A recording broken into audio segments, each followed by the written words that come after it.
பூபாழம் இசைக்கும் பூமகள் ஊர்வலம்.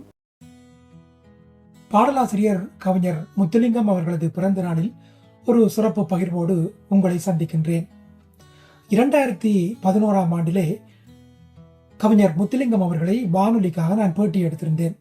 அப்பொழுது அவரிடம் ஒரு கேள்வியை முன்வைத்திருந்தேன்.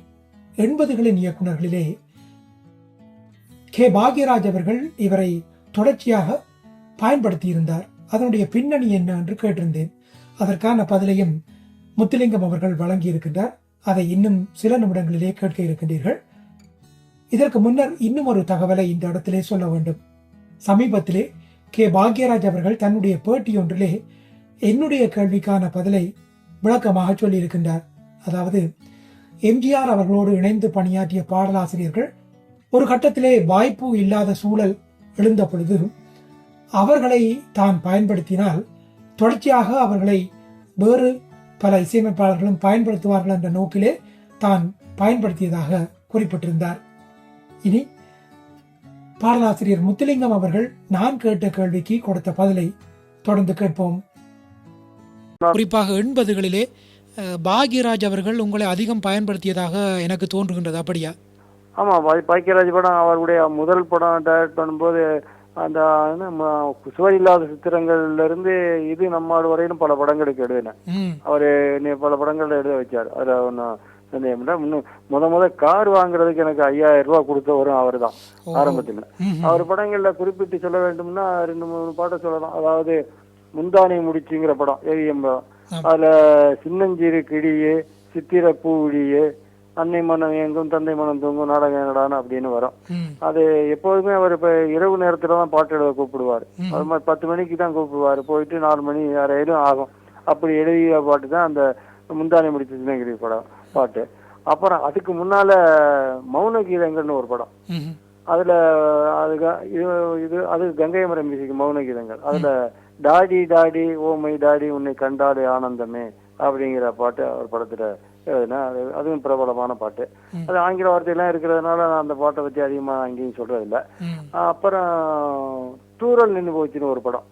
அதுல ஒரு பாட்டு நல்ல பாட்டு. அப்ப நான் சட்டமன்ற மேலவை உறுப்பினராக ஆன நேரம் அப்பதான் கூப்பிட்டாரு.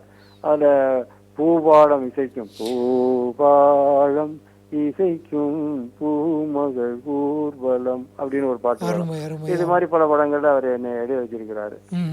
அவரோடு அப்படி பணிபுரிவதற்கு ஏதாவது முக்கியமான காரணம், அதாவது பாக்யராஜ் அவர்கள் உங்களை விருப்பத்தோடு அழைத்து பணியாற்றுவதற்கு பின்னால் ஏதாவது செய்தி இருக்கிறதா? அல்லது அப்படி ஒண்ணு என்ன எதுனாலும் தெரியல. அப்ப நான் வளர்ந்து வந்து கொண்டு இருந்த நேரம், எம்ஜிஆர் படத்துக்கு எல்லாம் பாட்டு எழுதினவருங்கிற நேரம், அவர் முத அசிஸ்டன்ட் டைரக்டரா கிழக்கே ரயில் இருக்கும்போது அந்த பாட்டு எழுதினேன்.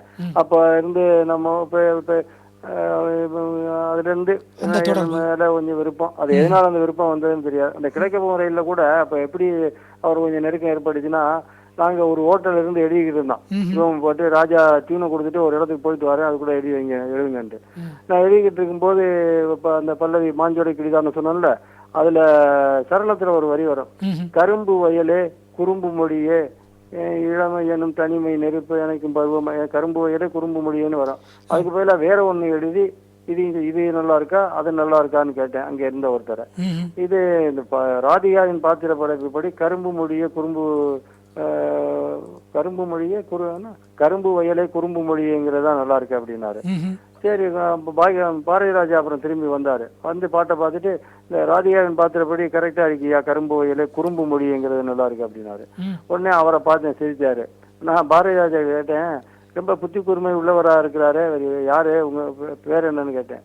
அவரு நம்முடைய உதவி டைரக்டரா சேர்ந்திருக்கிறாரு, இது 2வது படம், பேர் பாக்கியராஜ்னாரு. அதுல இருந்து எங்களுக்கு அறிமுகமாச்சு. அந்த வகையில தான் எனக்கு அவரு பாட்டு கொடுத்துருப்பாருன்னு நினைக்கிறேன். எதனால என்னை கூப்பிட்டாருன்னு தெரியாது.